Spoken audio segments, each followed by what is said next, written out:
Welcome, everyone. Today is really a unique day for me because I want to start talking to you about energetics. And I see people glaze over, and I do too, because energetics, like, what does it mean? I know sometimes I know what I mean when I say somebody had really kind energy.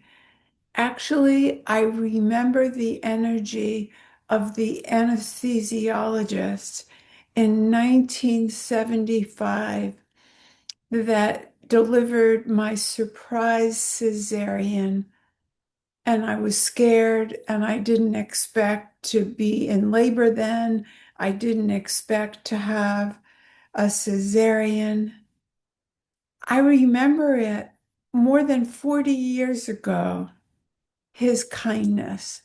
And if I said to you, somebody has kind energy, you'd know what I mean. But when we just talk about energetics, it sounds, I don't know, like walls come down. But it's really important because of something that is deeply close to my heart that I want to share in coming weeks about aging that I believe is the game changer, even about death. But we have to be kind of on the same page that we know what energetics mean and that we have a story about energetics.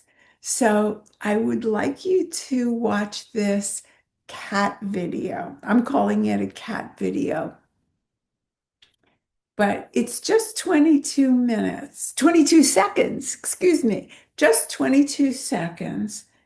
And watch the energy of the man. He has a certain kind of energy. Maybe you'd call it angry, maybe you'd call it blaming, maybe you'd call it righteous, maybe you'd call him confident. It kind of depends where you're coming from. Then there's the cat, and I won't even begin to describe the cat, but also take in the dog who's just there, but is part of the whole scenario.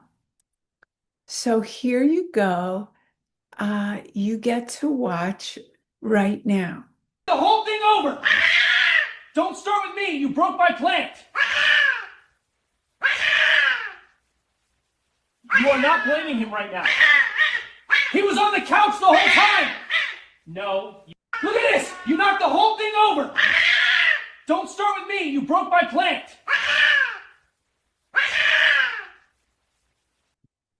All right. So I have seen videos kind of like this cat video that have been mesmerizing me. And they are usually about children, babies, less than 5. Some of them have been on Steve Harvey. And so sometimes I watch him. I find him just brilliant and funny and fun.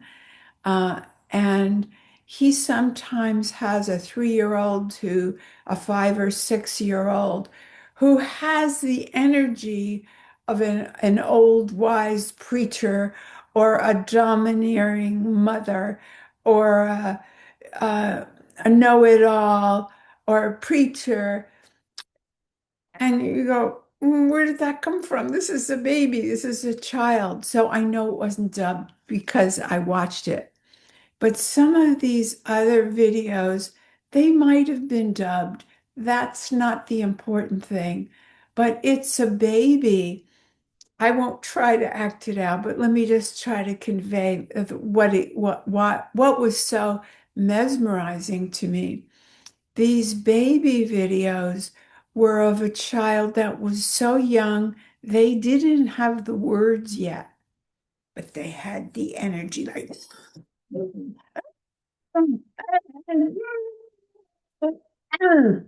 like they were saying it all, but they didn't even have the words. And so it kind of got me to thinking, we talk a lot about conditioning and what we take in of our parents' energy or caregivers or whatever's around us when we're little. And all of us have been around trauma work these days. Even if you haven't done that work, you know somebody who has, and we talk about it. But it's something else to see it happening in a baby. And what's important to me is the stories that go along with the energy. It's not the energy. The energy will move. That man will, in a few minutes, not be filled probably with what he thinks the cat did or his need to correct the cat. Whatever he has an idea of why his being so righteous and yelling at a cat is going to either correct the cat or defend his plate or explain why he's so mad. He has a story going on that has to do with his family. And so if we open up to our stories about why we do things, it goes on because we loop. You know what I mean by loop. We add on and we say because of this and because of that, and that's why. And he did this and she did this, and that's why I feel the way I do, and so on, instead of perhaps saying, anger happened there, the plate broke and anger happened. That is not where this man is, right? Can you relate to the man in your life? Are you filled with either I did that, or oh my God, why did I? Or I should have, could have. So it's either on yourself or on the other person. We usually do one or the other, or some of us go back and forth between blaming ourselves or blaming the other. But there's the dog. And the dog is part of it. He's kind of waking up from his relaxation and you kind of feel like, what? And there's an opportunity in the dog. But let's just talk about the cat because the cat has such defensive energy, right?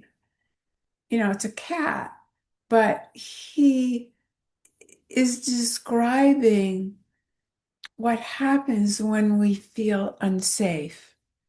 And instead of going to the pain of unsafety, the fear of unsafety, the desire to be safe, the cat attacks back. And some of us, when we feel unsafe, shut down and go away. But that can be, that going away can be an attack to the people around. And very often we don't take responsibility that we're actually attacking someone who wants to know what happened. Why have you gone away? Why are you withholding? What did I do? Kind of left, as though they're being slapped around. But when we're the type to go away, we kind of usually think of ourselves as avoidant or peaceful, and we don't want an argument, or we have our ways to defend it. But let's go back to the dog. The dog has an offering. And I want to read you something that Rupert Spira, a great non-dual teacher, said because I think it pertains to this, to the dog, and where the dog could be, what the dog could teach us or open up as a portal from when we're fighting like the man or responding like the cat. He says to believe that I awareness. So he's seeing himself and you and I not so much as a body person, but as energy, temporary energy that has a thumbprint that makes us believe we're a person because we each look unique, but it's a temporary energy that makes us us. But he's saying, what if we were the energy? Are you with me so far? All right. So now I'm going to read the whole sentence again with the idea that just for a minute, try it on yourself that you are just energy. Sometimes that feels scary. Sometimes it feels like loss because we're trying so hard to be a better person. But all that trying is exhausting. What if you were just the energy of you?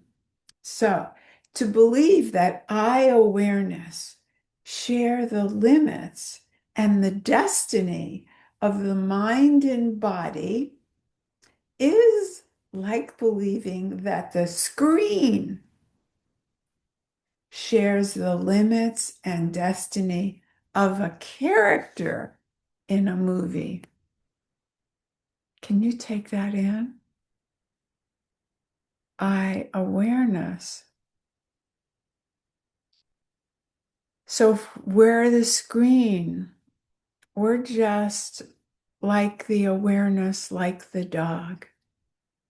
So just for a moment, will you think back to the last upset you had? Maybe it was someone yelled at you and blamed you for something. Maybe it was you thinking it's somebody else's fault that you're doing what you're doing because you're accommodating. Or maybe they're just doing things incorrectly. And so you feel like it's your job to judge them.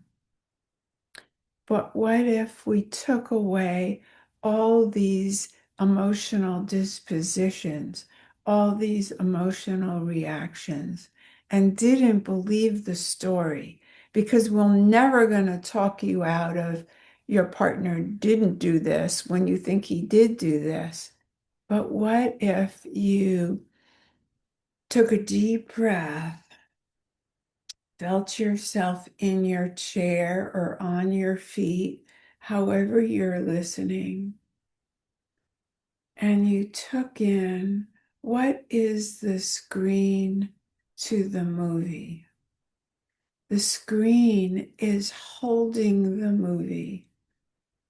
Your energy, your awareness is holding you. What if you aren't your reactions?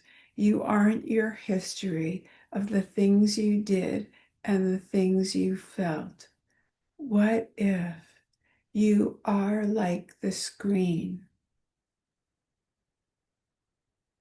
If you're a spiritual being, your screen belongs to Source. Your awareness belongs to the life energy. It doesn't belong to you.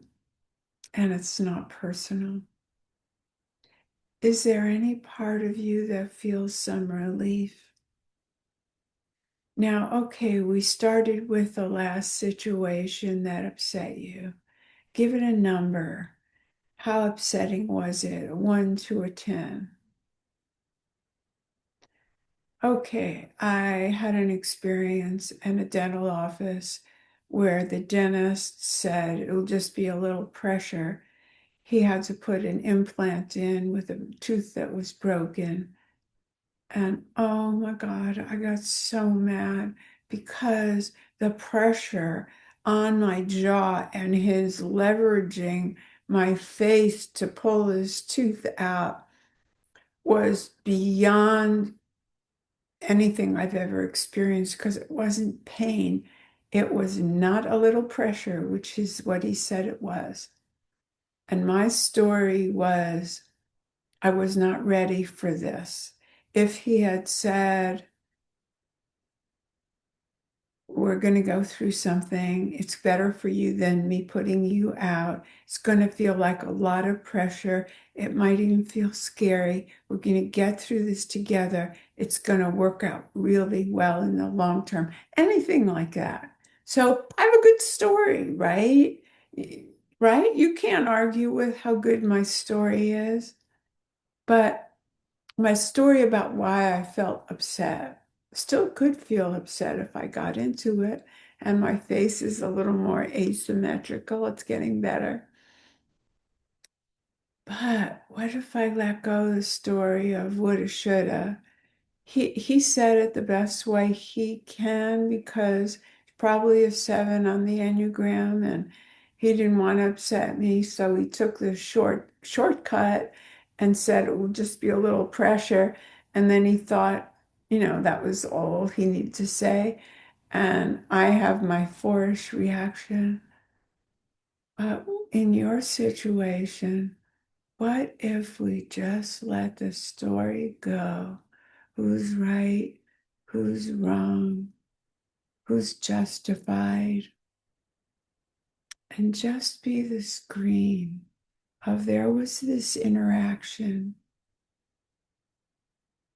and there's a portal, meaning an opportunity for you, for me, for us to take this moment and use it to a higher place of consciousness. What is that?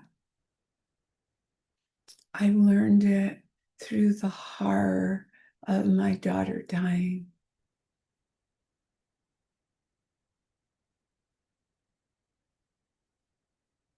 Any fight with the stages of grief did not help me get there. What got me there was this understanding of energy. I didn't understand it with my mind. I just got there basically with my heart. I was just shown, like I'm showing you the cat video. Everybody has their positions, but the dog's watching and not taking a position allowed the dog to be just like the movie screen, the holder of the story of neither right nor wrong, neither good nor bad, just the isness of life. So I think I'll leave you there today. Go to your story now and see, after you're done spending a little time in the witness and then the observer of the witness. So you observed it, then you witnessed your observer, and then you were all pulled back where you were just the screen.